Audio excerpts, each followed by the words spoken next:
Hi friends, আমি কোয়েল। আশা করি আপনারা সবাই ভালো আছেন, সুস্থ আছেন।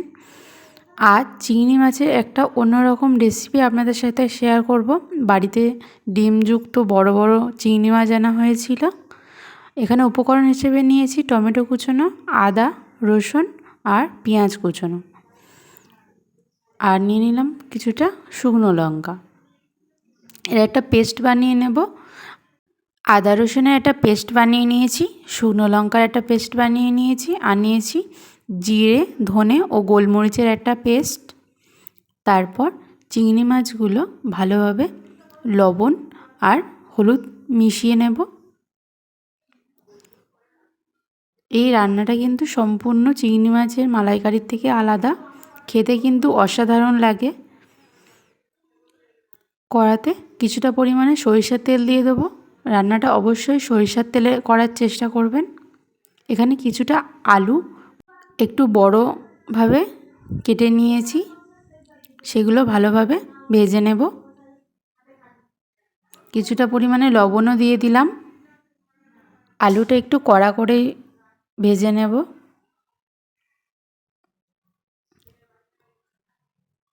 দেখুন, আমাদের আলু প্রায় ভাজা হয়ে এসেছে। তুলে নেব। ওই একই তেলে আমি চিংড়ি মাছগুলো ভেজে নেব। চিংড়ি মাছগুলো কিন্তু খুব বেশি কড়া করে ভাজবেন না।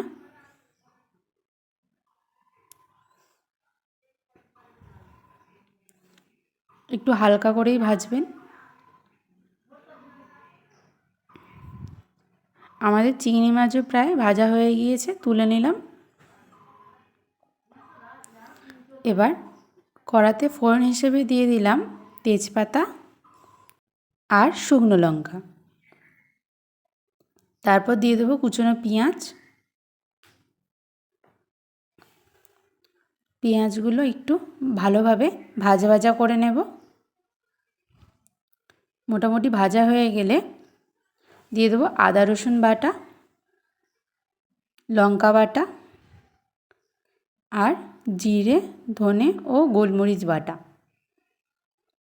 আর দিয়ে দেব টমেটো কুচনো। দিয়ে মশলাটা একটু ভালোভাবে কষিয়ে নেব।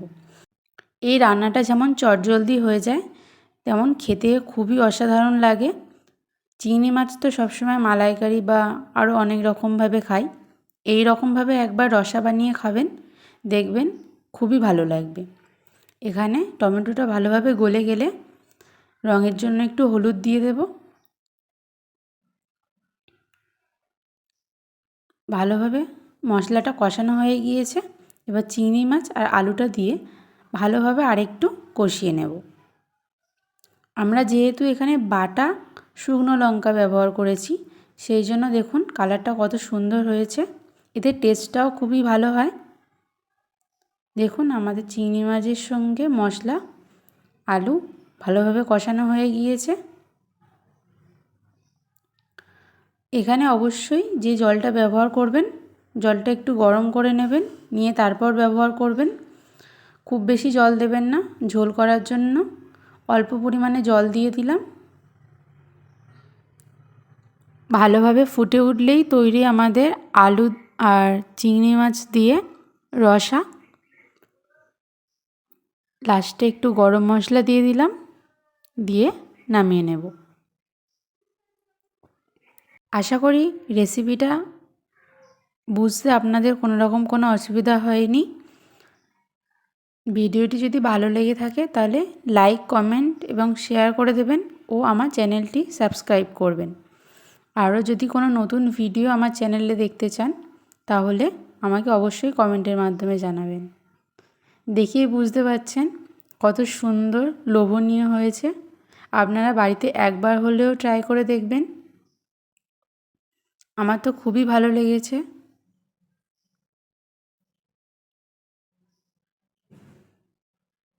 দেখুন, দেখেই বুঝতে পারছেন কত সুন্দর হয়েছে।